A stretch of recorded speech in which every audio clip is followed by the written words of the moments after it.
Today we're taking you to Higbee, Missouri, where 3 generations of Coopers have been making Missouri oak barrels for 40 years. You take it from the log all the way through to the bottle. My father and another guy actually go out and do the logging, bring the logs in. We have a sawmill here on the site too.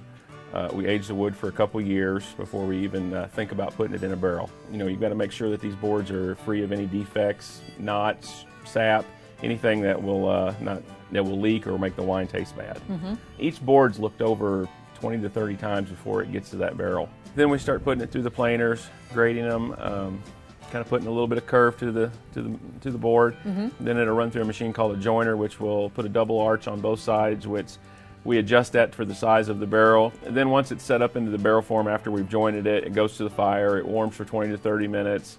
We want to get the inside and outside really hot so it makes that wood pliable and it bends. Okay. And then he'll start putting rings around it, get it leveled out, and he'll put it back on the fire, and then he'll put the toasting depending on what the winemaker wants. Now, those whiskey barrels, they get an alligator char. They get charred black as can be. Yeah, we call that an alligator toast.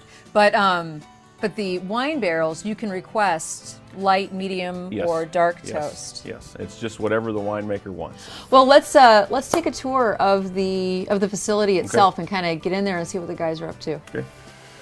Those are great chairs. They look really comfortable. Right. They're very comfortable. Now all I need is a glass of your wine, and then I'm set. He hasn't cut he'll cut a holder in it right here. Oh, they will? So you can hold your glass. That's awesome. My father's right in here cutting this wood, and he's looking to make sure there's no knots in it, no sap in it, you know, anything that's going to be defective for that barrel. Basically what they'll do is they'll put it up on here, set it up, and they use these boards that make it sit still, run it down there, and they'll cut it into quarters. This is actually a piece of heading, but this is set out here for 2 to 3 years. And all these stacks are marked and tagged. We know how much wood's in them. We know how many heads they're going to make, how many barrels they're going to make. These are all stacked a certain way so the rain will drip down it. Okay. You can see they're angled.